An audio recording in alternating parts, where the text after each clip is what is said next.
I still have a bucket list of all the foods I'd still like to try cooking, and one of those foods is Butterswim biscuits. I've heard of them, I've seen them, I've never made them, and I can't wait to try it.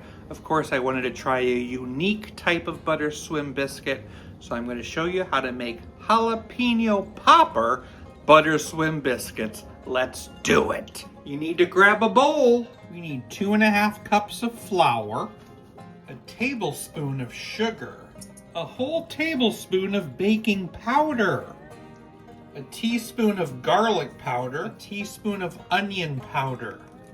I'm going to mix that together. I've cubed 2 ounces of cream cheese that I'm going to add to the flour in separate little spots and then mix it in, fully covering that with flour. I need 1 3/4 cup of buttermilk added. I'm going to stir that up and I need a nice sticky batter. I'm going to need a cup of cheddar cheese, a 1/2 cup of crumbled bacon, a can of diced jalapeños. Those were drained. Now I just need to mix that all together. You're probably thinking, Jim, where's the butter? Well, here it comes now. 1 stick of melted butter in the bottom of an 8x8 baking dish. And you're also thinking, what's the swimming part? Well, it's about to happen. That batter's about to go swimming in that butter. Dump it all in. Oh, splash! And you kind of just spread that out to the sides, and then the butter's kind of going to cover it as well. Look at that. And you're supposed to kind of pre-cut it. I'm cutting into 9 pieces.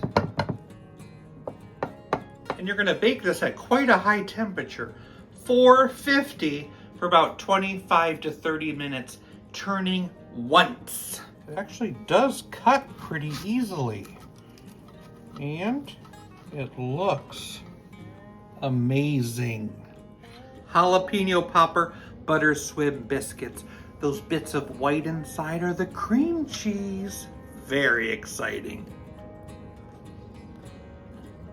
Whoa. And the taste is great. Love the crunchy bits. I think I'm going to give this an 8.2 out of 10. I know I said to cook it for 25 to 30 minutes. I actually had to end up cooking it for 35 to 40 minutes. So check regularly. What do you name a guy that's been scratched by a cat? Claude.